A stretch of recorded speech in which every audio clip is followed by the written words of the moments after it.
The moment Martha Dugan rode into Caldwell, Kansas on a Tuesday afternoon in the spring of 1883, she understood two things with perfect clarity: that the town was smaller than the advertisement in the Missouri paper had described, and that the man leaning against the post outside the sheriff's office was watching her with eyes that held 11 years of silence behind them. She had not come to Caldwell looking for a man. She had come because her sister's letter had described it as a place where a woman with steady hands and a willingness to work could build something that belonged entirely to herself. Her sister, Clara, had settled here 3 years prior with her husband, Thomas Greer, who ran the grain supply along the south end of the main road. Clara had written that the town needed a seamstress, that the nearest woman who could set a sleeve properly lived 40 miles east in Wichita, and that the opportunity was real and waiting. Martha had packed 2 trunks, sold what remained of her mother's furniture in Jefferson City, and bought herself a one-way passage southwest. She was 28 years old. She had been engaged once, to a man named Robert Hale, who turned out to prefer whiskey and other women's company to the responsibilities of courtship. She had been proposed to a second time by her neighbor's widowed father, who was 61 and smelled of pipe tobacco and loneliness. She had thanked him politely and declined. She did not think of herself as a woman waiting for love. She thought of herself as a woman building towards something, though she had not yet decided precisely what that something was. The wagon she had hired from the station came to a slow stop in front of the general store, and Martha climbed down before the driver could offer assistance, smoothing the dust from her gray traveling dress with both hands. The afternoon light was sharp and golden, the kind of Kansas spring light that felt generous in a way Missouri light never quite managed. The town had one main road, a church at the north end, a saloon at the south, and everything else arranged in practical rows between them. It smelled of horse and sawdust and baking bread, and she found it immediately, unexpectedly, agreeable. She turned to retrieve her smaller bag from the wagon bed, and that was when she saw the man again, still leaning against the post, but no longer entirely still. He had straightened slightly, the way a person does when something catches their genuine attention rather than just their casual notice. He was tall, broad-shouldered in a way that spoke of years of physical work rather than vanity, with dark hair that needed cutting, and a jaw that suggested he did not spend much time in front of mirrors. He wore a deputy's badge on his shirt, but he wore it the way some men wear borrowed clothes, present on his person but not quite part of him. His eyes were the color of river stones, gray and unremarkable until light hit them, and then something in them shifted and surprised you. Martha met his gaze for exactly 1 second, nodded once in the way of a woman who acknowledges an observer without encouraging conversation, and turned toward the general store to ask directions to her sister's home. His name was Walter Easton. She did not know this yet. She would not know it for 3 more days, and when she did learn it, she would not yet understand the weight it carried for the man himself. Walter Easton had been the deputy in Caldwell for 2 years, which meant he had arrived in town 2 years ago with a different name on his lips, and left it behind somewhere between the territorial border and the main road, unspoken, uncommitted to. He had told the sheriff his name was Walter, had given Easton as a surname, and had not thought much about whether either felt true. The sheriff, a square-built man named Holt Briggs who ran a fair and quiet town, had not asked many questions. In Caldwell in 1883, you did not always ask questions. People arrived from elsewhere carrying the weight of elsewhere, and so long as they worked honest and caused no trouble, their elsewhere was their own business. What Walter carried was not precisely a crime, though there had been a time when the law might have seen it differently. 11 years before, in the winter of 1872, he had been a different man with a different name in a different state, and the story of how he had become Walter Easton instead was not the kind of story he told. He had not spoken his own name, his birth name, the name his mother had given him, with anything resembling pride in all of those 11 years. He had said it when necessary in the early years, when documents required it, or when someone who had known him before crossed his path unexpectedly. He had said it flatly, without inflection, the way you might recite the price of grain. A number, a fact, not a thing that belonged to any part of himself he still recognized. He watched Martha Dugan walk into the general store and thought nothing particular beyond that she moved like a woman who had somewhere definite to be and intended to get there. He had no plans to introduce himself. He rarely introduced himself to anyone who had not been introduced to him first by someone else. This was not shyness exactly. It was more like the habit of a man who had learned that the fewer people knew his name, the less likely any particular version of that name was to cause complications. 3 days later, a Thursday, he was eating his noon meal at the small table in the back corner of the Greer's kitchen, which was what Clara Greer called the eating house she had opened the previous year in the front room of her family's property. Clara was a practical, warm-voiced woman who had decided that if she was going to cook for Thomas and their 2 boys regardless, she might as well charge the single men of Caldwell a reasonable price for the same service, and the arrangement had proved successful for everyone involved. Martha was helping. She had arrived 3 days ago. Clara had told her that the seamstress work would take a week or 2 to establish while word spread, and in the meantime, would she mind carrying plates? Martha had said she did not mind at all.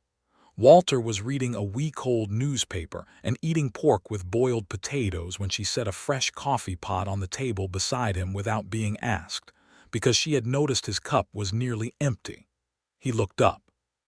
She looked down at the cup, then at him, with the matter-of-fact attention of someone confirming a task was needed.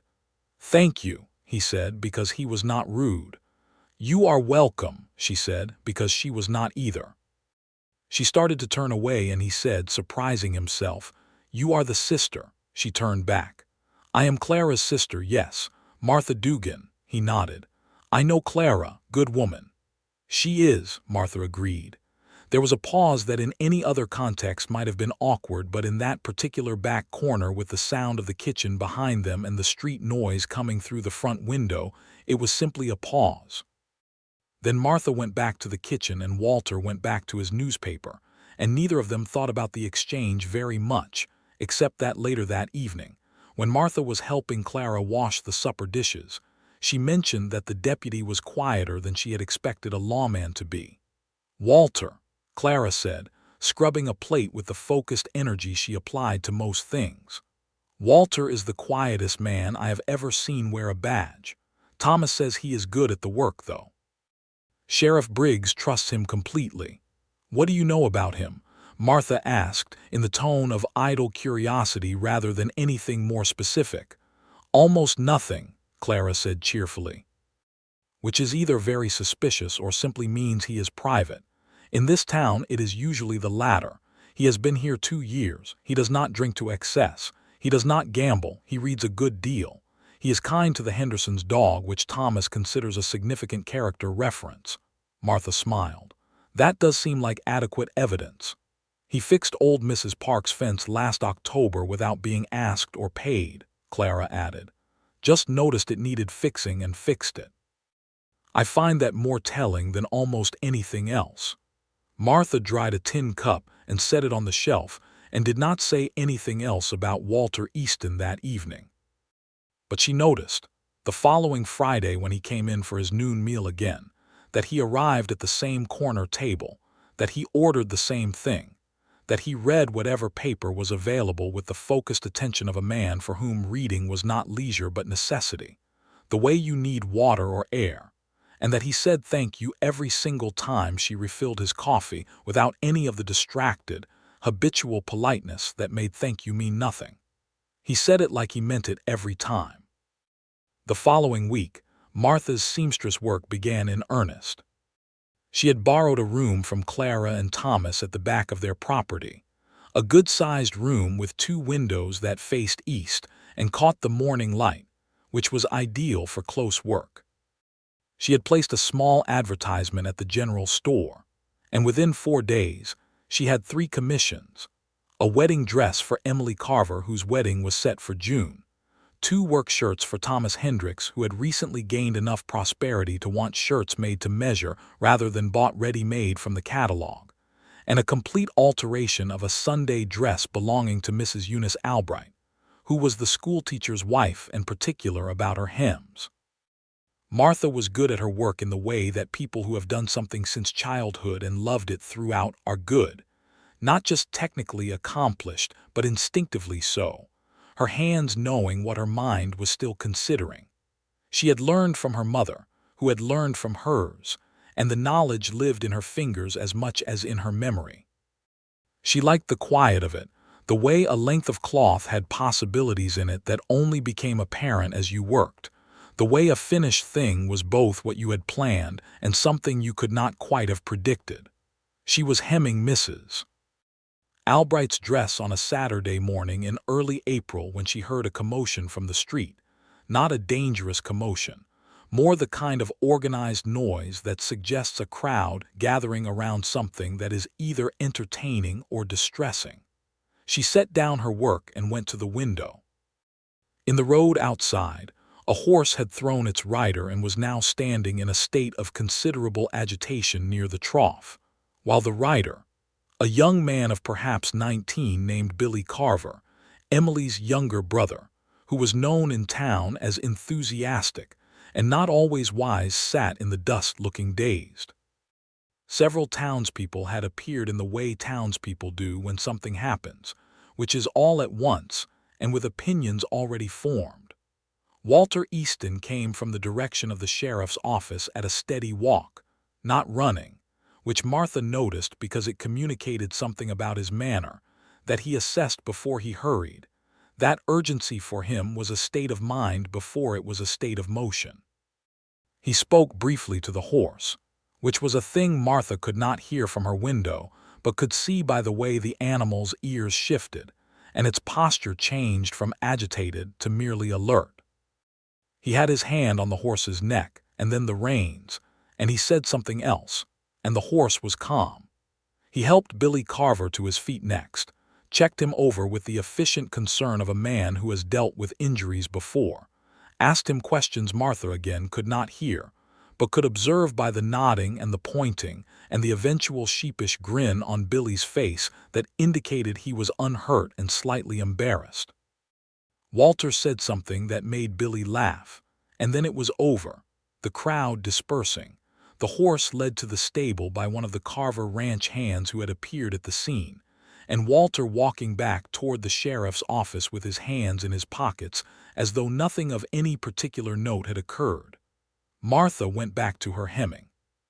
She was smiling, though she would not have been able to say precisely why, except that there was something in the way the man handled the world that she found she kept noticing, and noticing things was the first step toward being interested in them, and being interested was the first step toward something she was not yet naming. The naming happened, as these things often do, in a moment of complete practical ordinariness. It was the 3rd week of April. Martha had been in Caldwell 22 days. She was at the general store purchasing thread, a specific shade of ivory that she needed for Emily Carver's wedding dress, when she discovered that the storekeeper, Mr. Aldous Finn, had received the wrong shipment and did not have the shade she needed. He apologized with the genuine regret of a man who took supply problems personally, and suggested she try sending an order to the dry goods supplier in Wichita, which would take a minimum of 10 days. Emily Carver's wedding was in 6 weeks. The dress was 40% complete. This was not a crisis in the way of true catastrophes, but it was a genuine logistical problem, and Martha was the sort of person who found logistical problems more distressing than theoretical crises, because logistical problems were actual and immediate and required actual, immediate solutions. She was standing on the boardwalk outside Finn's store with her list in her hand, working through the arithmetic of the situation. Could she substitute a slightly warmer ivory? Would the natural light versus the lamplight of the church interior make the difference visible? Should she write to the supplier in Wichita directly and request expedited delivery? When a voice to her right said, "You look like someone has just informed you that the ground is going to be a different shape tomorrow." She turned. Walter Easton was standing 2 feet away, and she understood immediately from his expression that he had not intended to say that aloud, that it had come out of him sideways, and that he was somewhat surprised by his own words. There was something so human in that surprise, so unguarded, that she found herself laughing rather than being startled by the observation. "I need a specific shade of ivory thread," she said. "Mr. Finn does not have it. I have 6 weeks." He considered this with the gravity it apparently deserved. "Jim Lester," he said. "He runs the cattle brokerage on the east side. His wife does needlework. She may have what you need or know where to get it." Martha looked at him. It was the most useful piece of information anyone had offered her in a week. "I did not know there was a cattle broker." "He does not advertise much," Walter said. "He does not need to." "Thank you," Martha said, and she said it like she meant it, because she did, the way he always said thank you to her when she refilled his coffee. He nodded and touched the brim of his hat and turned to continue in the direction he had been walking, and Martha watched him go for just a moment before she walked east to find Jim Lester's brokerage. Mrs. Lester, a small, energetic woman named Harriet, had exactly 3 spools of the right ivory thread and was delighted to sell 2 of them, and the wedding dress problem was resolved, and Martha walked back to Clara's property with her thread in her bag and the name Walter Easton turning in her mind like a phrase in a language she was only beginning to learn. She asked Clara about him that evening, less casually than the first time. "What happened to him?" she said, "before he came here?" Clara looked at her with the specific look of an older sister who has been asked a question that has a question beneath it.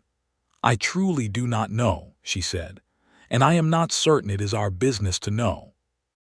"I am not asking to pry," Martha said. "I am asking because—" She stopped. She considered.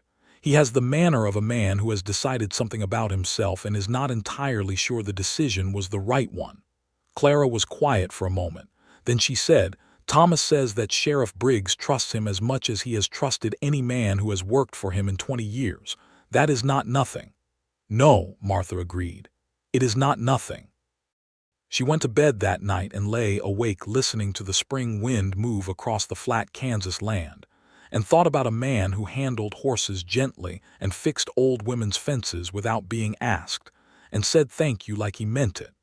And she thought that whatever he had decided about himself might benefit from being decided differently. But she did not yet know enough to be certain, and she was not a woman who acted on uncertainties. She began to know him by degrees, the way you come to know a country by walking it rather than looking at maps. He came into Clara's eating house 4 days a week with reliable consistency. He ordered the same noon meal with variations depending on what Clara was making that day, and he ate it without complaint regardless. He tipped fairly. He did not engage in the general conversation of the room unless addressed directly, but when he was addressed, he responded with a thoughtfulness that suggested he had actually heard what was said and was actually thinking about his answer, which was rarer than it should have been. Martha began, in the manner of a woman who is telling herself she is doing no such thing, to engineer occasions to speak to him beyond the purely functional. The first engineered occasion was on a Wednesday afternoon in late April when she encountered him at the well at the edge of the property, where he had apparently come to water his horse after a long ride. She had come to the well with a bucket for the chickens that Clara kept. This was not engineered precisely, she told herself. She needed water for the chickens regardless. "Long ride," she said, because the horse was clearly tired and it was an observable fact. "Out to the Whitfield place," he said, referring to a homestead 5 miles east of town where an elderly couple lived in quiet difficulty. Mrs. Whitfield needed someone to look at her roof before the spring rains. "Is that a sheriff's office responsibility?" Martha asked. He looked at the well rope in his hands. "Not officially. But you went anyway." "Someone needs to," he said. She pulled water up for the chickens and he let his horse drink, and neither of them said anything for a while, and it was the most comfortable silence Martha could remember standing in with a near stranger, which told her something. "Can I ask you something?" she said. He looked at her. He had the quality of stillness that suggested he was prepared for whatever came next. "Why do you wear that badge like it does not fit you?" she said.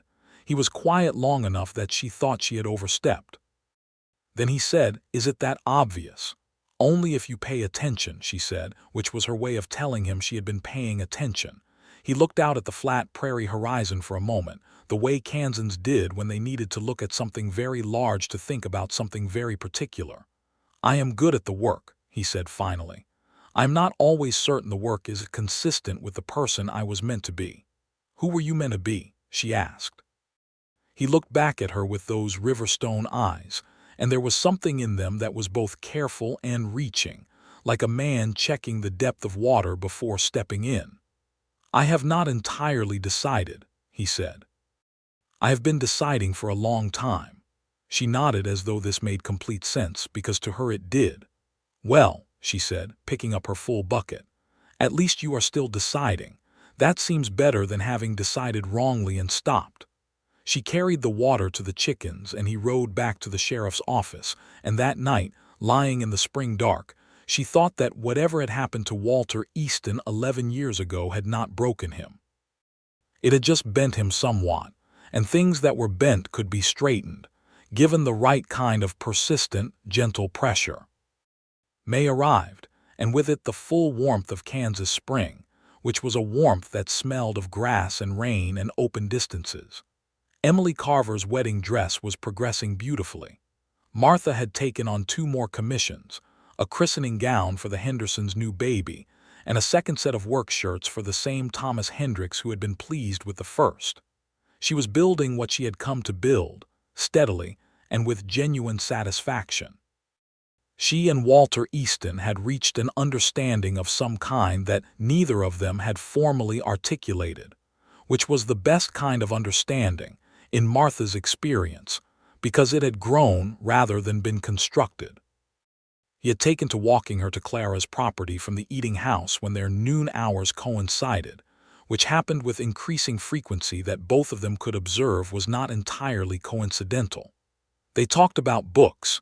He read a great deal, as Clara had noted, and he had opinions about what he read that were genuine and sometimes unexpected. He had read Darwin and disagreed with him on theological grounds, but found him fascinating. He had read Dickens and loved him unreservedly. He was currently making his way through a geographical account of the American Southwest that someone had left in the sheriff's office, and he described it to her with the enthusiasm of a man who was still genuinely curious about the world, which she found extraordinary in someone who carried so much weight. She told him about her work, not just the technical aspects but the way she thought about it, the way a piece of cloth had its own opinions if you listened to it, the way a good dress was a kind of promise you were making to the person who would wear it, that they were worth the care. He listened with the specific quality of attention that she had noticed in him from the beginning, which was total and unhurried, as though what she was saying was the most interesting thing within earshot, which was not a quality she had encountered often in men who were not relatives. In the second week of May, something happened that shifted things considerably. There was a man in Caldwell named Rupert Gaines who ran a small freighting operation and who had a history of settling disagreements with his fists rather than his words, and who had, on a Friday evening, decided that a disagreement with a local rancher named Samuel Park had not been satisfactorily settled by either.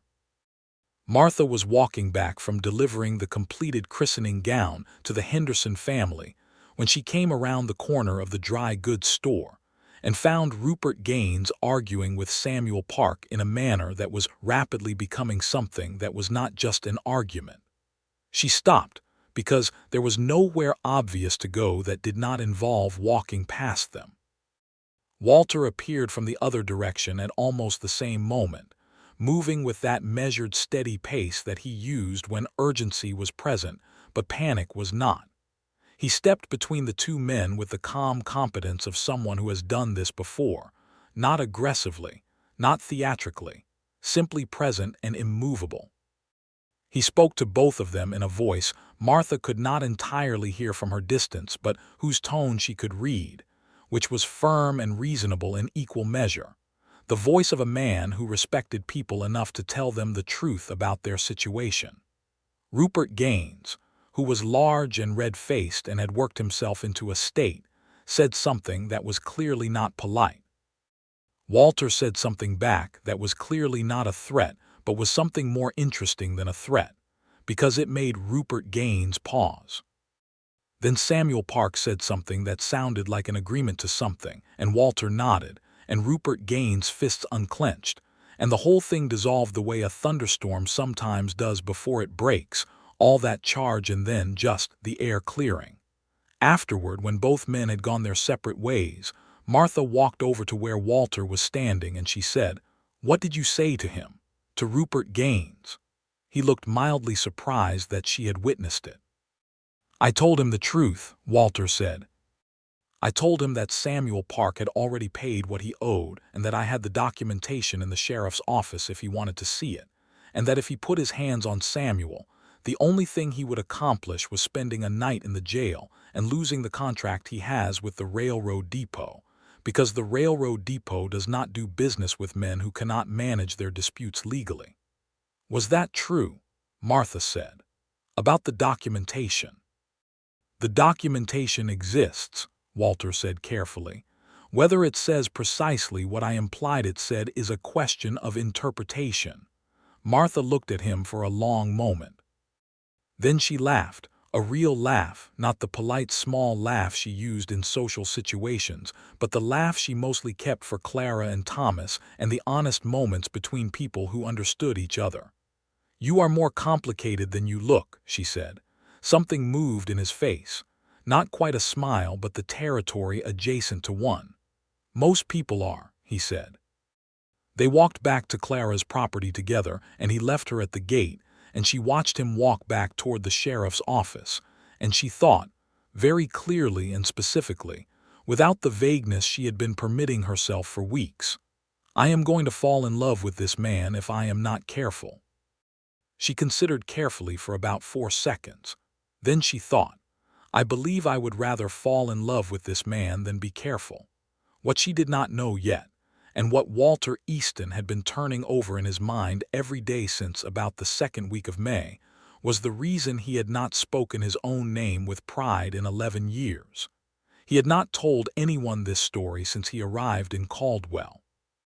He had told pieces of it to exactly one person in all the 11 years, which was a priest in a small town in Nebraska who had been kind and asked no follow-up questions. And that had been 3 years after it happened, when the weight of it had become too constant to carry alone. But he had not told anyone the whole of it. The whole of it was this. He had been born Walter Joseph Hargrove in Hannibal, Missouri in 1851, which made him 32 in the spring of 1883. His father had been a man of considerable local standing, a man who sat on 3 town committees and donated to the church roof fund, and had a handshake that people described as dependable. He had also been a man who, in the privacy of family life, was neither kind nor honest, and the family had understood that the public version of him and the private version were 2 different architectures sharing the same foundation, and that drawing anyone's attention to the gap was not permitted.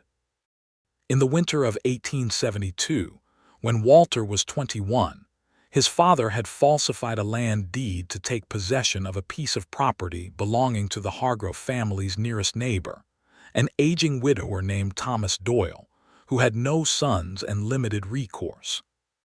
Walter had discovered this by accident, had found the documents in his father's study while looking for something else, and had been faced with a choice that was not truly a choice at all, which was whether to know what he knew and do nothing, or to know what he knew and do something. He had done something.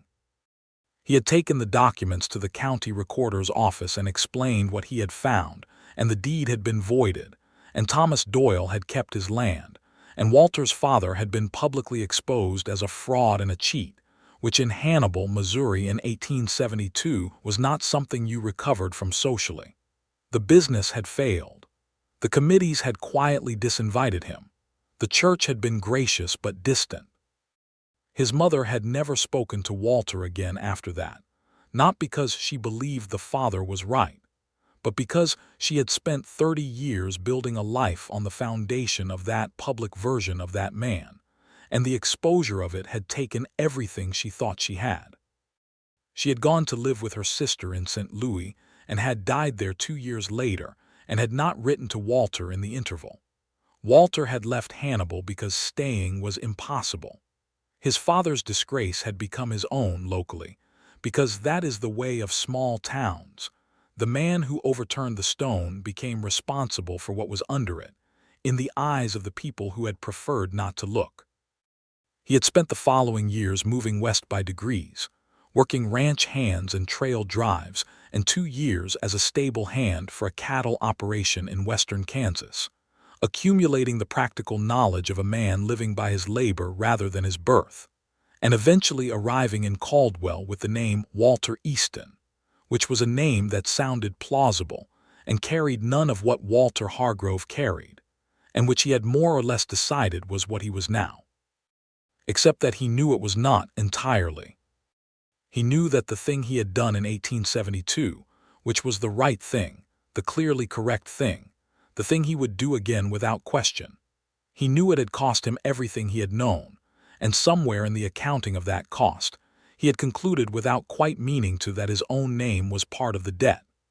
That Walter Hargrove was a person whose doing right had produced catastrophe, and that the clean distance of Walter Easton, though it was a kind of lie, was also a kind of survival. He had not spoken the name Hargrove with pride, or with any other feeling in 11 years.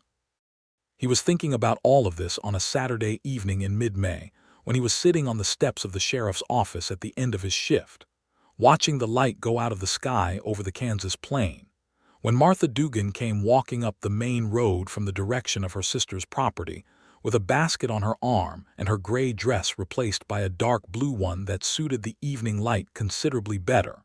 And she stopped when she saw him sitting there, and she said, "You have the look of a man who has been having a very long conversation with himself." He almost smiled. He was getting better at almost smiling around her, which was progress of a kind. Something like that. She looked at the steps and then at him, and he moved slightly, and she sat down beside him, which was forward enough that both of them registered it and neither of them remarked on it. The sunset was considerable. Kansas sunsets were always considerable, one of the things the land offered freely and generously. "My father falsified a document once," he said, without planning to say it. She did not move. She was very good at not moving in a way that disrupted things being said. She looked at the sunset and let him continue at whatever pace he needed. "A land deed, to take a neighbor's property. I found it and I reported it. I was 21. He paused. He looked at the reddening sky. "My mother never spoke to me again. My father's business failed. I left the town because I had to." "Hargrove," she said quietly. He turned to look at her, startled. "There was a legal matter in Hannibal, Missouri in the early 1870s, she said. "My cousin worked in the county recorder's office in that county. She mentioned it once. A young man who brought in a falsified deed. She said he had the look of someone doing the hardest thing he had ever done." She paused. She said his name was Hargrove. The silence between them was of a different quality now. Not uncomfortable. It had never been uncomfortable between them, but significant, the way silence is when something true has entered it. "Walter Hargrove," he said. He said it quietly. He said it the way you would say the name of something you had been avoiding looking at, and now you were looking at it and it was still there.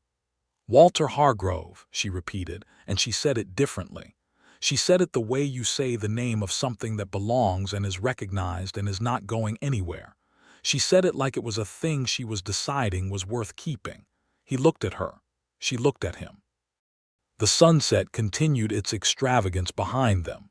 entirely indifferent to the fact that something important was occurring on these particular steps in this particular town. "That is the first time I have heard that name said that way in 11 years, he said. "What way?" she asked, though she knew, like it was not a failure. She turned on the step to face him more directly.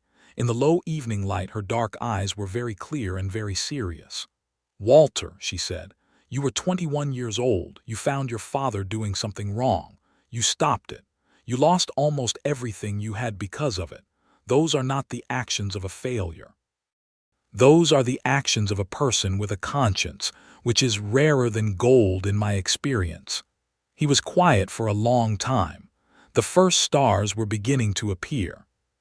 From the saloon at the far end of the street, a piano was being played with more enthusiasm than skill.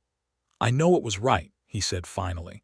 "I have never doubted that it was right. I have only the cost of it." He stopped. "Yes," she said simply.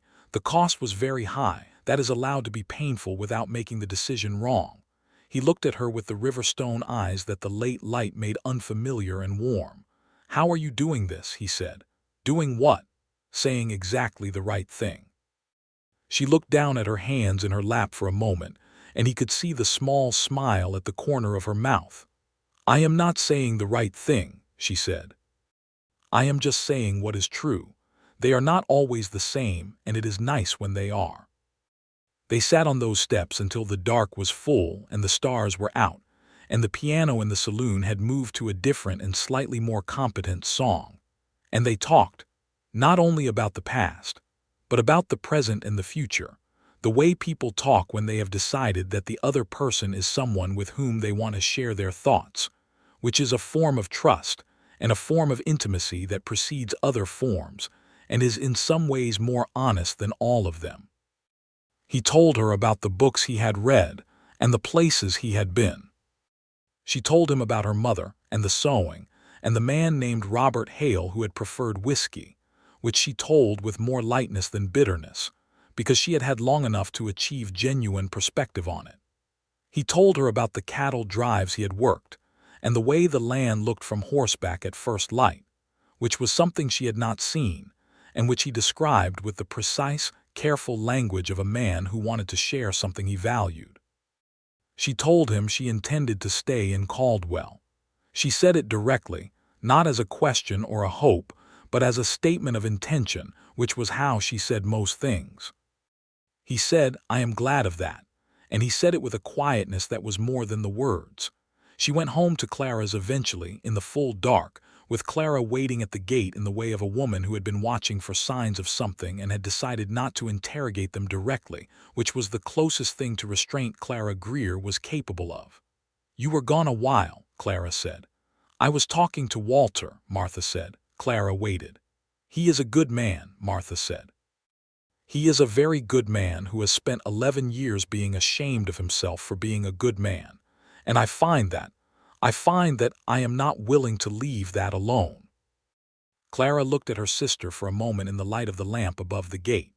Then she said, "Good," in a tone that closed the subject and opened all the ones underneath it. The following weeks were the kind of weeks that are unremarkable in their particulars and extraordinary in their accumulation. Walter and Martha saw each other every day, which in a town the size of Caldwell was not unusual, but in their case was clearly not coincidental. He came to Clara's eating house. She walked the main road. They occupied the same spaces with the increasing ease of two people whose awareness of each other has become both specific and comfortable, which is different from simply tolerating someone's presence. He asked her to ride with him on a Sunday afternoon in late May. He put it carefully, explaining that there was a viewpoint about 4 miles north of town from which the prairie could be seen to considerable advantage, and that she had mentioned she had not been out of town since arriving, and that if she would like to see it, he would be glad to take her. It was so carefully phrased that she decided to make it easy for him, and simply said yes, without any of the qualifications or questions that might have given him space to retreat from what was clearly an intention. He had borrowed a gentle mare from the stable for her, and they rode north in the late afternoon light with the grass on either side of the track moving in the wind like a breathing thing. She was a competent rider. She had grown up with horses in Missouri and had not lost the ease of it, and he could see the pleasure in her as the town fell behind them and the country opened. The way the sky above Kansas was not merely bigger than Missouri's sky, but was qualitatively different, a sky that seemed to have made a deliberate decision about scale.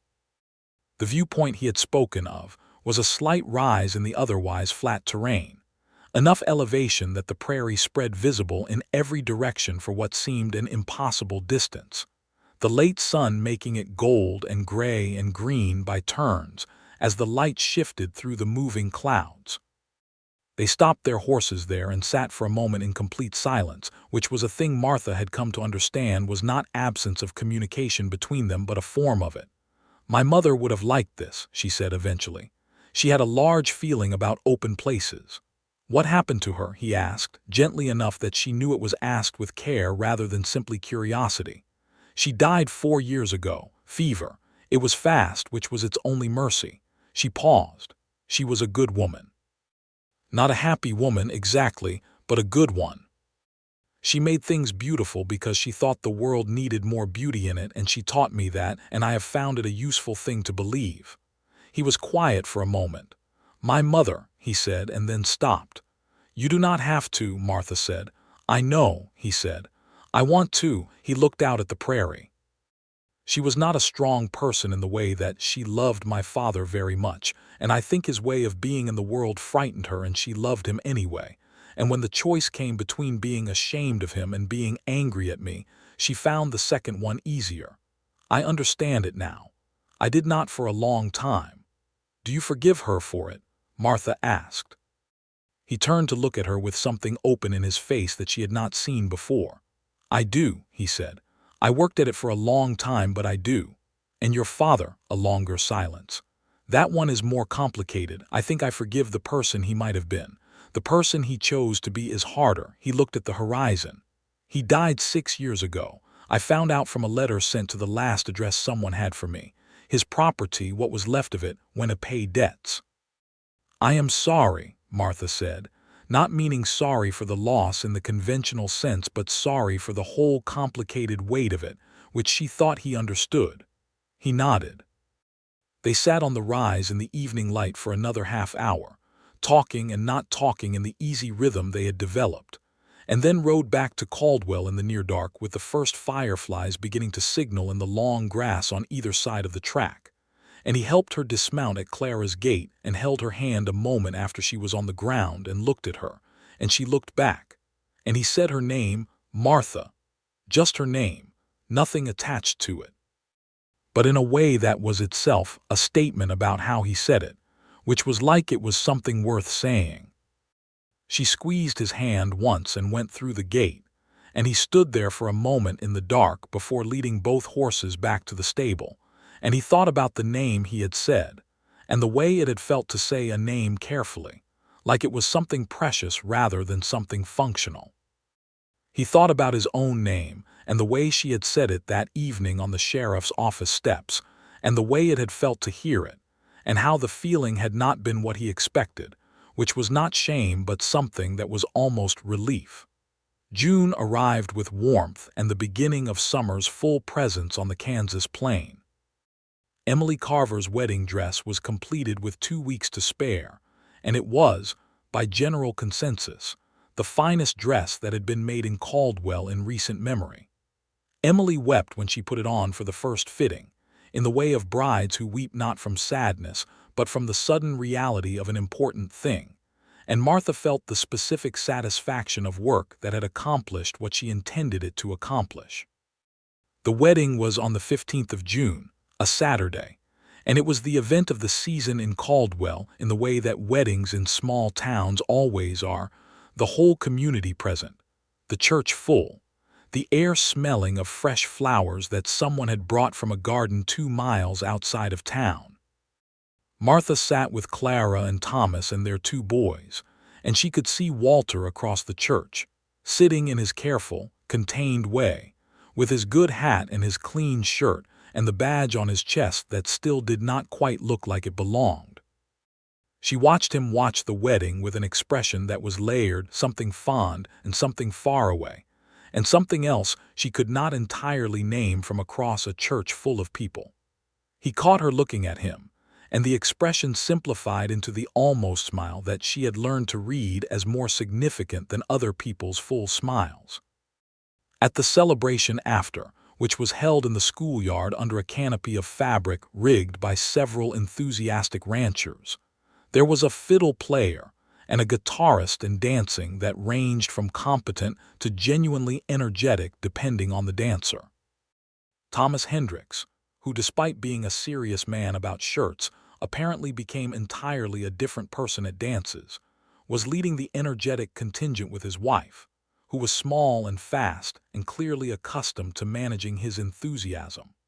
Walter appeared at Martha's side at the edge of the dancing area with 2 cups of the lemonade that Clara had made and was distributing from a large pitcher, and he offered one to her, and she took it, and they stood together watching the dancing for a while.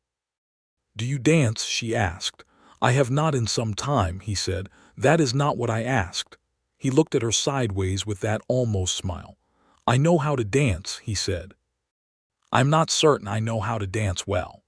"In my experience," she said, "the willingness is most of it." He offered his hand. She took it. They danced 2 songs on the edge of the schoolyard celebration, him deliberate and her adaptable, and both of them working around each other with the awareness that had been building between them for 2 months now, which made it something beyond merely adequate dancing. On the second song, which was slower, his hand was on her back and her hand was on his shoulder, and they were close enough that she could see the line of his jaw very clearly and the gray of his eyes in the afternoon light, and the way he looked at her when he thought she was looking elsewhere, which was with a complete, unguarded attention that she found she wanted him to keep looking at her with for a very long time. When the song ended, they stepped back from each other with the decorum appropriate to a public occasion in 1883, but his hand held hers a moment before releasing it, and she thought that the space between where they were and where they were going was smaller now than it had been when June began. On a Wednesday evening in the last week of June, he came to Clara's property not at a meal hour and not by coincidence. He knocked at the front door and Clara opened it, and he asked, with the formality that he had clearly prepared himself for, whether he might speak with Miss Dugan. Martha was in the back room finishing a hem, and she heard Clara's voice and his voice, and she set down her work and went to the front. He was holding his hat in both hands. This was significant. Walter Easton did not normally hold his hat in both hands. He held it with the easy one-handed absence of attention that suggested he had worn a hat for so long that he no longer thought about it as an object. "I would like to speak with you," he said, "if you have time." She looked at the hat in his hands and then at his face, and she said, "Yes, let us sit on the porch." They sat in the 2 wooden chairs that Thomas had built and placed at either side of the front door, and the summer evening was very warm and very still, the kind of stillness that sometimes happened on the Kansas plain between breezes, when the whole enormous sky seemed to be holding its breath. He said, "I want to tell you something I have not told anyone here." She waited. "My name," he said. "My given name. My full name is Walter Joseph Hargrove. I have been using Easton since I came to Caldwell because—" He stopped. He looked at the hat in his hands. "Because Hargrove felt like it belonged to someone I was not certain I was anymore. I told myself it was for practical reasons. The truth is it was because I was ashamed, and not of the thing I had done, but of everything that came after it. Of losing my mother and my home and spending 10 years being no one in particular anywhere." He looked up at her. "I am telling you because I do not want to keep anything from you, and because when you said my name on those steps in May, you said it like it was all right to be that person, and I have been trying to believe that since." Martha looked at him for a long moment in the quiet evening air. She thought about what it cost a person to say a thing like that. She thought about the 11 years of silence. She thought about the step it was, to decide to speak your own name like it had value when you had been carrying it like a debt. "Walter Hargrove," she said. She said it clearly and steadily, and with the same weight she had given it on the sheriff's office steps, the same quality of recognition. "That is a good name. It belongs to a good man, and I think you have known that for a while and have simply been waiting for someone to confirm it." He looked at her with something in his face that was not the almost smile, and was not the careful restraint, and was something she had not seen before, which was simply opened. Like a door that had been closed for a very long time had been opened by someone who knew the way in. "I care about you," he said, "very much. I want to say that plainly." "I care about you very much," she said, plainly. His hand stopped turning the hat. He looked at her. I would like to call on you properly, if you are willing." "I have been willing since May," she said, and the frankness of it made both of them smile, and smiles became laughter, the easy, warm laughter of two people who have finally said the thing they have been circling, and the summer evening held them in it, warm and still. He called on her properly. This meant, in the convention of the time and place, that he came to the Greer household with deliberate intention, spoke to Thomas about his intentions. Thomas received this information with the gravity appropriate to the occasion, and the slight suppressed delight of a man who had been observing the situation for 2 months and had opinions, and began to spend his evenings with Martha in the various sanctioned ways that 1883 permitted, which included walking, conversation, attendance at community events, and the occasional use of Clara's porch when the weather was cooperative. They talked. They talked about everything with the appetite of people who have been waiting for someone to talk to honestly, and who have found that person and intend to make good use of the finding. She told him about Jefferson City and the life she had left and the things she was building. He told her about the cattle drives and the years of being no one in particular, which he could now recount with something closer to ride distance than pain. She told him about her views on the treatment of the Cherokee and the Cheyenne, which were clear and strongly held, having been formed partly by reading and partly by a conversation she had had on the train west with a woman named Ada Runningwaiter, who was Cherokee by birth, and had been moved twice by the time she was 30, and whose manner of describing it was quiet and matter-of-fact in a way that Martha found more devastating than outrage would have been. Walter listened to her views and held them carefully and agreed with more of them than she expected, because he had worked alongside men of various backgrounds on the drives and had seen enough of what the law permitted, and the law forbade to understand that the law was not always the same thing as justice. He told Sheriff Briggs his real name on a Thursday afternoon in early July. He had thought about it for a week, and in the end it was not difficult, which surprised him. He walked into the sheriff's office and said, "I need to tell you something," and Holt Briggs, who was a man of considerable experience with the various ways people arrived at truth, sat down and listened with the expression of someone who is not surprised but is paying attention. Walter told him the whole story, the deed, the father, the name. Briggs was quiet for a moment after it was over. Then he said, "So you are Hargrove?" "Yes." "Does that change anything about the work you have done here?" "No." "Then it changes nothing for me," Briggs said. "Though I will say that a man who did what you did at 21 deserves to wear his own name without apology." He paused. "How long have you been going by Easton?" 11 years. Briggs shook his head slightly, not with judgment but with the particular weariness of a man who has seen what shame does to good people. "Well," he said, "you can go by whatever you please in official capacity, but I would not mind calling you Hargrove if it is all the same." Walter stood there in the sheriff's office in the July afternoon and said, "I think I would like that." He told Martha that evening. He came to the porch and sat in his chair and told her, and she listened with her hands still in her lap and her eyes on his face, and when he finished she said, "How does it feel?" He thought about it carefully, the way he did with everything she asked him, because she asked as though the answer actually mattered. "Like something has been set down that I did not realize I was still carrying," he said. "Like the carrying was so ordinary that I had stopped noticing the weight." She reached across the small distance between the chairs and put her hand over his, and he turned his hand over and held it, and they sat there in the warm July dark with the Kansas stars doing their enormous work overhead, and neither of them needed to say anything for a while, because the hands between them were saying something sufficient. August in Caldwell was hot and still in the way of Kansas summers, the heat sitting on the town from mid-morning to sundown like a benevolent and slightly excessive presence. Martha's seamstress work had grown into something she had not precisely anticipated. She now had a full commission list 2 weeks ahead, a small but steady reputation in the county, and an inquiry from a woman in the neighboring town of Hunwell about whether she could take on a commission from that distance.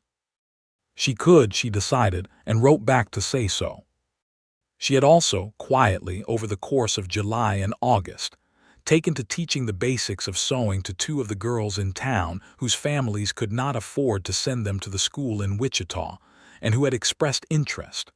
One was the Henderson girl, who was 12 and quick, and one was the youngest of the Park daughters, who was 14 and already talented beyond her years. Martha charged them nothing, because it cost her a few hours on Tuesday afternoons, and the satisfaction of passing the knowledge forward was worth more than any fee she might have asked.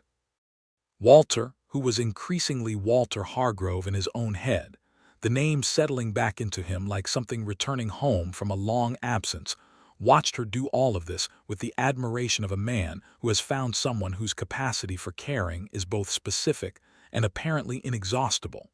He helped where he could. He repaired the broken table leg in her sewing room without being asked. He brought wood for the small stove that she used in cooler mornings. He read the letter from the Hunwell woman and offered an opinion on the pricing that was more practical than Martha's instinct, which tended toward undervaluing her own work, and she appreciated the opinion and used it. On an evening in the second week of August, they were walking the edge of town in the late light when he stopped walking and turned to her and said, with the directness that she had learned, was his way of approaching things that mattered to him most, "I would like to marry you. I want to be clear that this is what I am asking, and that I am asking because I believe we suit each other in a way that I have not encountered before, and because I cannot imagine the person I am becoming without you as part of it. And I understand if you need time to—" "Yes," she said. He stopped. "Yes," she said again. "I do not need time. I have known since June." She looked at him with the clear dark eyes that he had been looking into for 4 months and finding, every time, something that he wanted to keep looking at. "The answer has been yes for 2 months. I have simply been waiting for the question." He took both her hands and held them, looking at her with the entirely open face that she had seen first on that June evening on the porch. The face of a man who has put down a weight he has been carrying so long he forgot what standing without it felt like. "Martha Hargrove," he said, trying the sound of it. She smiled. "I think I should like that very much," she said. They were married on a Saturday morning in September 1883, in the Caldwell church that smelled of wood and beeswax candles, with Sheriff Holt Briggs standing as witness, alongside Clara and Thomas Greer, and the Reverend Philip Alderman performing the ceremony with the quiet warmth of a man who had officiated many weddings, and could still tell the difference between the ones that were inevitable and the ones that were chosen. This was chosen, and he said so in his brief remarks before the vows, which he said without quite meaning to say it aloud, but found that the room received it well. Walter spoke his vows in the full name he had reclaimed, Walter Joseph Hargrove, and when Reverend Alderman said it for the register, something in the room settled, as though the name landing in the official record of something joyful rather than something shameful was a weight balancing that had needed to happen for 11 years.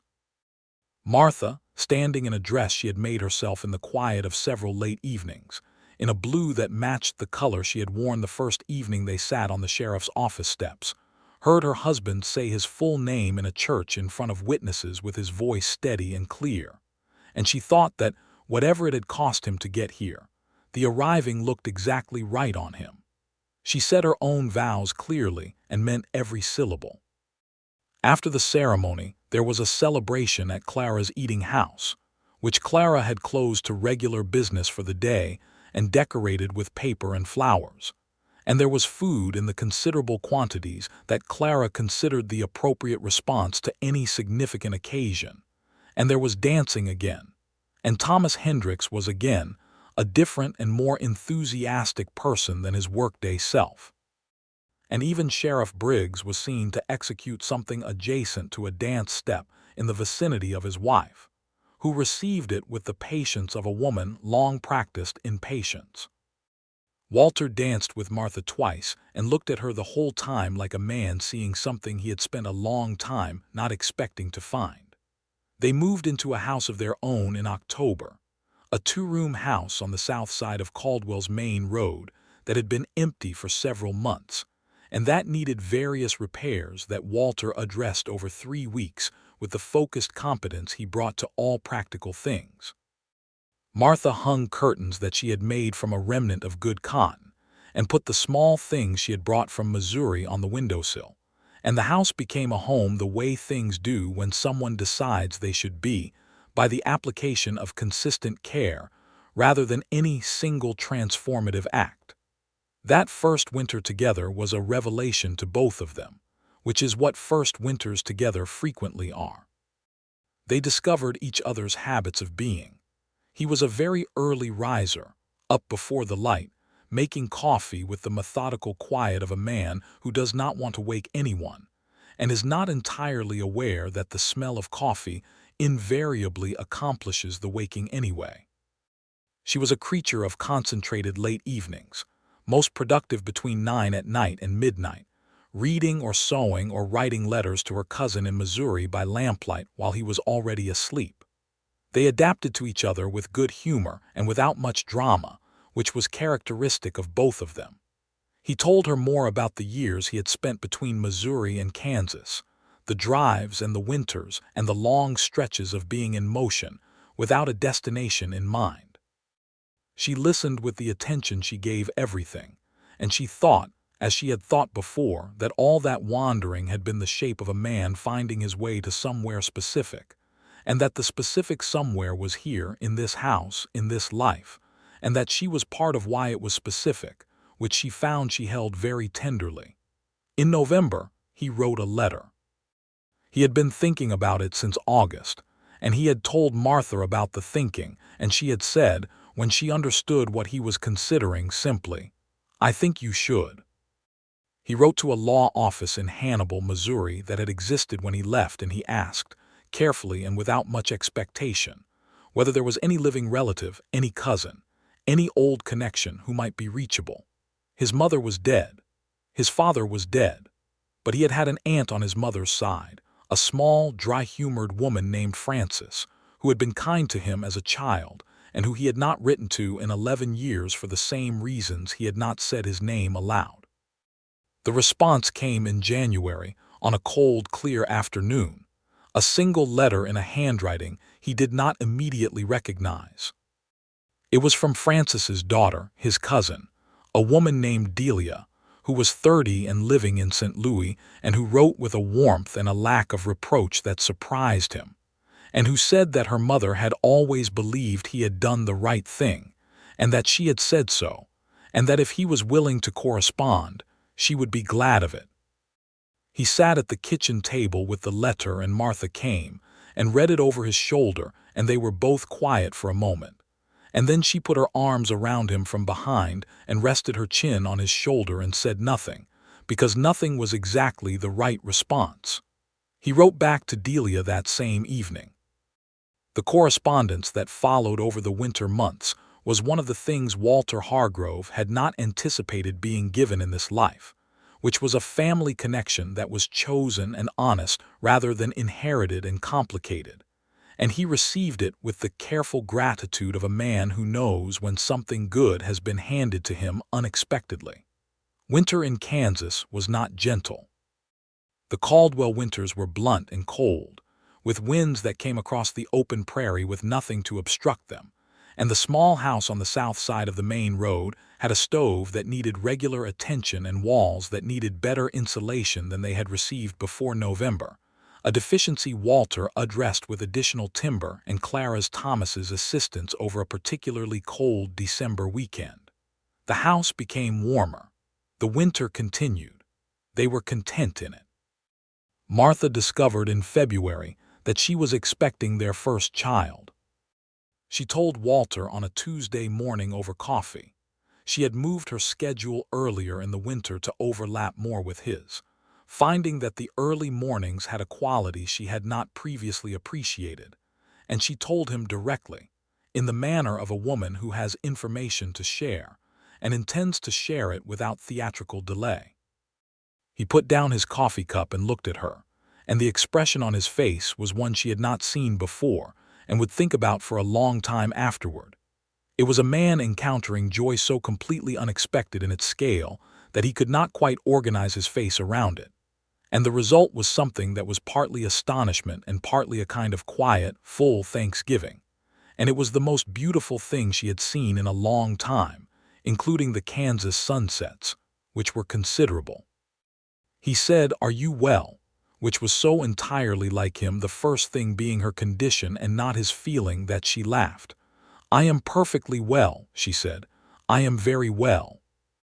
He came around the table and she stood, and he held her with both arms in the early morning light of their kitchen, and neither of them said anything for a while, because some things are larger than words, and you have to let them be what they are rather than trying to describe them.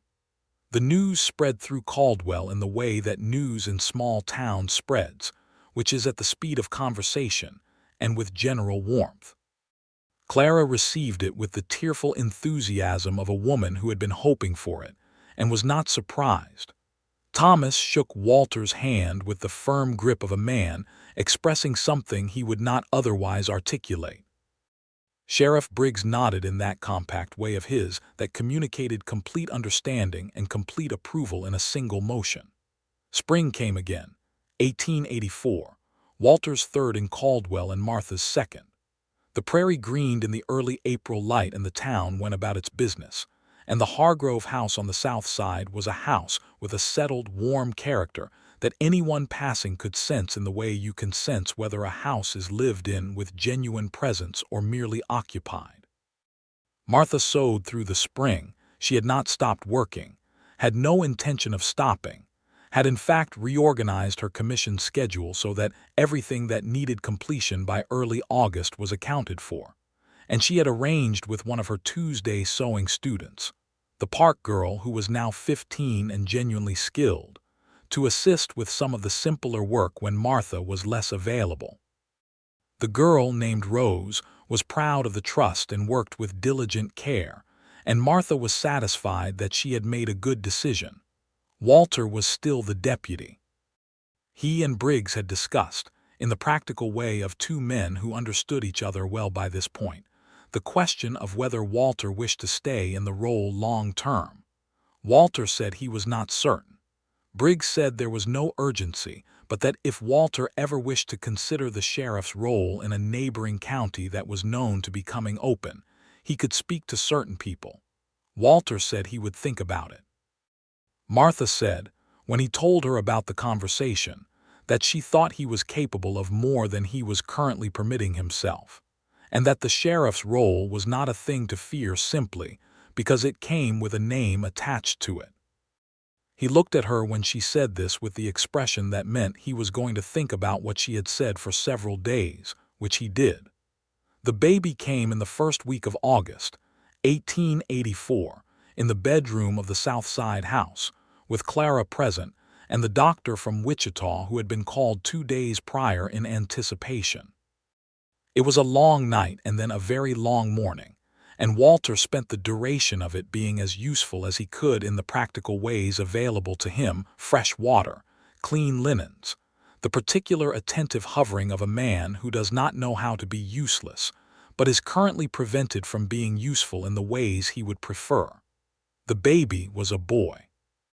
He was born at 10 in the morning of a Tuesday in August, which Martha declared was an auspicious day for arriving, since Tuesdays had always been good to her. He was red-faced and loud, and had his father's gray eyes from the first moment, though Clara said that was not possible and eyes changed in the early months, and Martha said she knew what she saw. Walter held his son for the first time that afternoon in the light of the bedroom window, and Martha watched from the bed where she was resting, and thought that the look on his face was the same one she had seen in February when she told him, that astonished, full-body thanksgiving, but larger, considerably larger. "What is his name?" Clara asked because she had been hovering with the patience of someone who had been waiting to ask this question for months. Walter looked at Martha. Martha said, "We have decided on James." She paused. "James Hargrove." The name hung in the afternoon room. Walter looked at his son James and said the name softly. "James Hargrove," and he said it with pride. Not the performance of pride, not the deliberate attempted pride of a man reminding himself to feel it, but the natural, clean pride of a man whose name has come to feel like something worth passing forward. Martha saw it on his face and closed her eyes for a moment with the simple, deep satisfaction of that sight. Clara wiped her eyes with her apron, which she had been doing at intervals for the last several hours. Thomas, who had arrived at some point during the morning and had been waiting outside with careful respect, was brought in and shook Walter's hand and looked at James with the expression of a man who likes children and is pleased when more arrive in his general vicinity. The summer continued, and James Hargrove grew with the speed that babies have, changing measurably day to day, and Martha and Walter made the various adjustments that parents make: the altered sleep, the reorganized days, the complete recalibration of what matters and in what order. Martha was back at her sewing table within 3 weeks, James sleeping in a basket beside her, and she managed both with the same competent, affectionate focus she brought to everything she valued. Walter accepted the meeting that Briggs had suggested with the county commissioners of Sumner County regarding the open sheriff's position. He went to the meeting in September and came back to the house at supper time and sat at the table, and Martha put food in front of him and he told her about it. They wanted him for the role. They had spoken to Holt Briggs, who had said what he clearly believed without embellishment, which was that Walter Hargrove was the most reliably excellent deputy he had worked with in 20 years, and that any county that hired him as sheriff would not regret the decision. Walter had listened to what the commissioners offered: the salary, the responsibilities, the county seat that was slightly larger than Caldwell, 12 miles north, and had said he would need to discuss it. "What do you think?" Martha asked. He looked at her across the table with James making contented small sounds from his basket in the corner. "I think I could do it well," he said. "I know you could." He paused. "I think I have been afraid, in a way I did not fully understand, of a position that requires people to know who you are and rely on it, of having a name that means something officially, because for a long time having a name that meant something officially was associated with things being taken away." She nodded. She let him continue. "But that is not what this is," he said, "and I think you have been trying to tell me that for some time." "I have," she agreed. He nodded once. "Then I am going to accept." He accepted the position of sheriff of Sumner County in October 1884, and the county seat was in a town called Wellington, which was 12 miles north and somewhat larger than Caldwell, with a proper jail and a courthouse and a school that was better funded than the one in Caldwell, which had implications for James and any future Hargrove children that Martha noted with practical appreciation. They moved in November, which was not the ideal time to move in Kansas, but was when the timing required it. Clara helped pack and wept at appropriate intervals and hugged Martha with the wholehearted force of a woman who is sad and happy in equal measure and does not try to separate the two.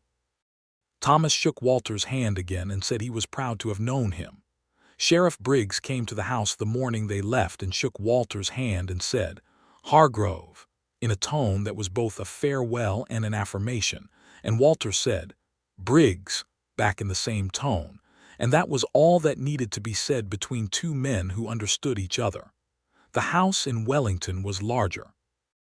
It needed work, as all houses did, but it was solid and the windows were good, and the light in the main room in the morning was the kind of light that Martha recognized as the right kind for a house where sewing was going to happen.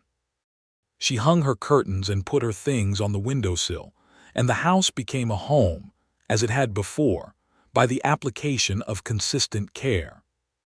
Walter took on his role as sheriff with the same measured competence he had brought to everything, but now with his own name on the office door and the county records and the official correspondence. And the name was Walter Hargrove, and it was said by the people of Sumner County, with the gradual accumulating respect that attaches to a person who does their work well and treats people fairly, and is present when they are needed. He was good at the work. He had always been good at the work. The difference now was that the work was his in a way it had not been before, attached to who he actually was rather than a useful alias he wore like a borrowed coat. James turned 1 in August 1885 and walked at 14 months, and said his first clear word at 15 months, which was not mama or dada, as these things conventionally went, but rather hat, directed at Walter's sheriff's hat hanging on the hook by the door, which Walter took with the slightly dazzled amusement of a man discovering that his child has opinions. Martha took it as confirmation that James Hargrove intended to be his own person from the beginning, which she considered a very promising sign. Martha's sewing practice in Wellington grew quickly, as she had expected it might given the larger population, and she found that she enjoyed the new commissions and the new clients and the expanded scope of what she could accomplish. And she had found a student in Wellington too, a young woman of 17 named Cecilia, who was quick and serious, and who Martha suspected would surpass her in technique within 5 years, which she said so to Cecilia directly, and which Cecilia received with the startled pleasure of someone unaccustomed to being told the truth about their capabilities. She and Walter had conversations in the evenings after James was in bed that ranged as widely as they always had, and she found that the conversations continued to surprise her, which was one of the things she had come to understand she valued most about him. He continued to be someone she did not entirely predict, which was a rare quality in a person you knew very well and spent all your time with. He had continued to correspond with his cousin Delia in St. Louis, and in the spring of 1885, Delia and her husband, a quiet, well-read man named Arthur who worked for a printing house, came to Wellington for a visit of a week. Walter met them at the station with Martha and James, and Martha watched him greet Delia with the particular quality of attention he brought to things that mattered, careful, genuine, slightly formal in the way of a man who has learned that important things should be treated carefully.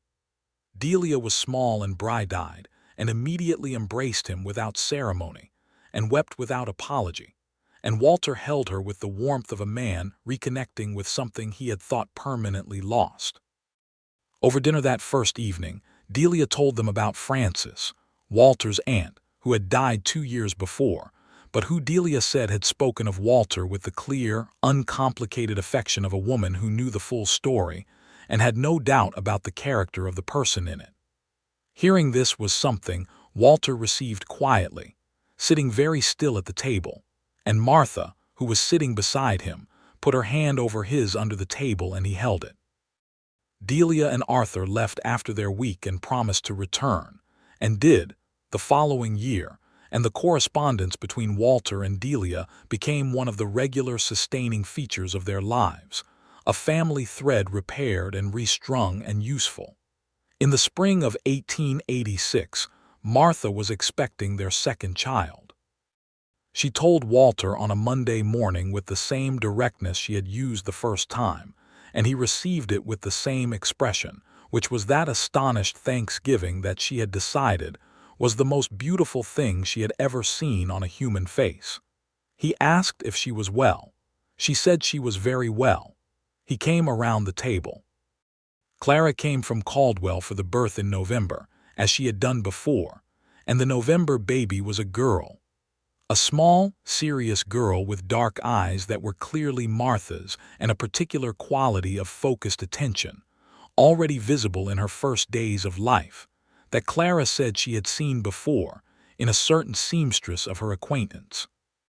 They named her Frances, for the aunt who had been kind and had always understood, and Walter said the name for the first time in the warm lamplight of the Wellington bedroom, with a softness in his voice that Martha understood was gratitude of the deepest kind, delivered to someone who was not there to receive it, but somehow, in the naming of a child, received it anyway. James was too and thoroughly convinced that the baby was an interesting development, and he approached his sister with the careful, investigative attention of a scientist encountering a new phenomenon, which Martha found hilarious, and which Walter watched with the specific fond awe of a father observing his children and not quite believing they exist. The years that followed were the years of building, not dramatically, not with any of the grand gestures that stories sometimes require, but with the steady accumulating weight of a life made deliberately and with attention. Walter was re-elected sheriff of Sumner County in the fall of 1886 by a margin that the Wellington newspaper described as decisive, and he served the county with the combination of firmness and fairness that were, Holt Briggs had always said, the two things you needed in equal measure and rarely found together. Martha's sewing practice continued to expand. By 1887, she was teaching 4 students regularly, one of whom, Cecilia, was teaching alongside her in an informal arrangement that Martha had proposed, and that Cecilia had accepted with the seriousness of a young woman who understands when a door has been opened for her. Martha charged her students what their families could manage, which in some cases was very little, because she was running a business and needed the commissions, but she was also passing knowledge forward, and she did not believe those two things needed to be in conflict. James at 4 was a talker. As Clara had predicted, he would be given the family's general tendency, and he followed his father around the sheriff's office with the proprietary interest of a child who considers his father's workplace an extension of his natural domain, and Walter permitted this with more patience than was strictly necessary, and with the clear enjoyment of a man who finds his son's company one of the better things in his day. Frances at 2 was quieter but more precisely observant, and she had already begun trying to thread a small needle with the focused, frowning concentration of a person who intends to master this, which Martha watched with the specific delight of someone watching a talent discover itself. In 1887, Walter received a letter that he had not expected. It was from Hannibal, Missouri.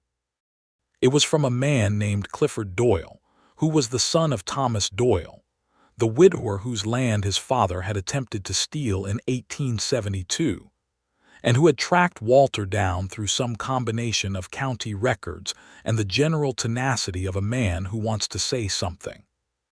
Clifford Doyle wrote that Thomas Doyle had died 2 years prior peacefully on his own land, which he had held in peace for the 15 years following the reinstatement of his proper deed. He wrote that Thomas had never spoken of it publicly, but had spoken of it to his son, of the young man who had brought the falsified document to the county recorder's office, and what it had cost him to do so. He wrote, "My father said he hoped that man had found himself somewhere good. He said he seemed like the kind of man who deserved somewhere good." Walter read the letter at his desk in the sheriff's office in the early morning before anyone else had arrived, and when Martha came in an hour later with coffee and James on her hip, a habit of Tuesday mornings that had become established over years, he gave her the letter without a word, and she read it, and she looked up at him. "Somewhere good," she said. "Yes," he said. She looked around the office, the desk with its papers, the hat on the hook, the window looking out on a Wellington morning in 1887, and then at her husband in his chair and her son on her hip, and all of it together. "Well," she said, "do you think this qualifies?" He looked at her, and at James, and at the morning coming in the window, and the expression on his face was the one she had first seen in February of 1884 and had seen at intervals ever since. each time recognizing it as the same thing wearing a slightly different version of itself, the astonished thanksgiving. The man who did not expect this and is continuously, quietly overwhelmed by having it. "Yes," he said, "I believe it does." She wrote the reply to Clifford Doyle with him that evening, after the children were in bed. They wrote it together, she at the lamp with the pen and he sitting beside her, and both of them thinking carefully about what ought to be said. They thanked Clifford Doyle for writing. They said they were glad to know that Thomas had lived well on his land. They said that whatever it had cost, the decision had been the right one, and they believed that, and that was enough. They sent the letter and did not expect a response, and received one anyway 6 weeks later, a brief note from Clifford saying that he had a family of his own and a good piece of Missouri land, and that his father had died well, and that he hoped the Hargroves were likewise well. It was a closing of something that had been open for 15 years, and it closed cleanly, as things should when they are finally given the chance. Walter Hargrove was 36 years old in the spring of 1887. He was the sheriff of Sumner County, Kansas. He had a wife who said his name like it was something worth keeping, and 2 children, a boy named James who had his father's gray eyes and his mother's directness, and a girl named Frances who had her mother's dark eyes and her gray tant's quiet, clear-sighted intelligence. He had a house with good morning light and curtains that Martha had made. He had a correspondence with his cousin in St. Louis that had given him, gradually and without drama, the thing he had thought he had lost, which was a sense of a family that knew him, and the knowing was a good thing rather than a complicated one.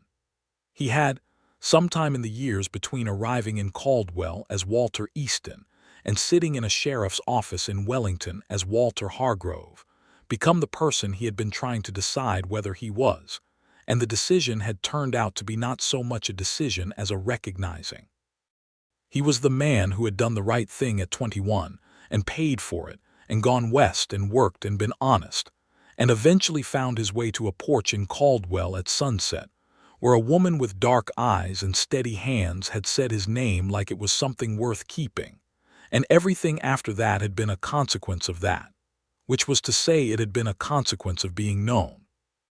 In May of 1887, on an evening that was warm and clear and smelled of Kansas spring, Walter and Martha sat on the steps of the sheriff's office in Wellington after his shift was done. They had taken to doing this when the evenings were fine enough, as an echo of a habit formed in Caldwell that neither of them had seen any reason to give up. James was at Clara's for the night, which Clara had arranged as she arranged most family logistics, with cheerful authority. Frances was at home with the neighbor Mrs. Combs, who doted on her.